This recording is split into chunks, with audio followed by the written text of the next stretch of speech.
तर मित्रांनो, आपण दरवर्षीप्रमाणे गणपतीसाठी एक गल्ला करतो. त्या गल्ल्यामध्ये आपण रोजचे 20 रुपये टाकतो आणि हा गल्ला आपण गणपतीसाठी वापरतो. म्हणजे गणपतीसाठी जो काय खर्च येईल त्या खर्चासाठी आपण हा गल्ला केला आहे. तर आज त्या गल्ल्यामध्ये किती रुपये जमा झालेत ते तुम्हाला या व्हिडिओच्या माध्यमातून दाखवणार. मित्रांनो, छोटासा आपला व्हिडिओ असणार आहे. या व्हिडिओचा उद्देश हेच आहे की छोटीशी जी बचत असते ना, त्या बचतीचा ना मोठा फायदा होतो.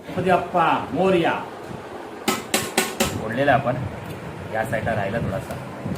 छोटीशी बचतचा मोठा धमाका आहे बघा. तर मी दर महिन्याला 20 रुपये टाकायचो. पगार झाला का मी दर महिन्याला एक ठराविक रक्कम टाकायचो. त्याच्यामुळे 500च्या नोटा दिसतात. बाकीचे तुम्हाला जे 20च्या दिसतात ते रोजचे मी 20 रुपये टाकायचो. तसे माझ्याकडे पण मी या गल्ल्यामध्ये टाकायचो. 10 रुपये 1 रुपया काय भेटत होते. तर मित्रांनो, एवढे आहे बघा. एवढे असे आपले पैसे जमा झालेत. काउंट केल्यानंतर आपल्या जवळपास एक गणपतीसाठी आता 15,000 रुपये जवळपास जमलेले आहे. मित्रांनो, बघू, बचतीची सवय लावा. छोटीशी जी बचत आहे त्याचा खूप मोठा परिणाम होतो मित्रांनो.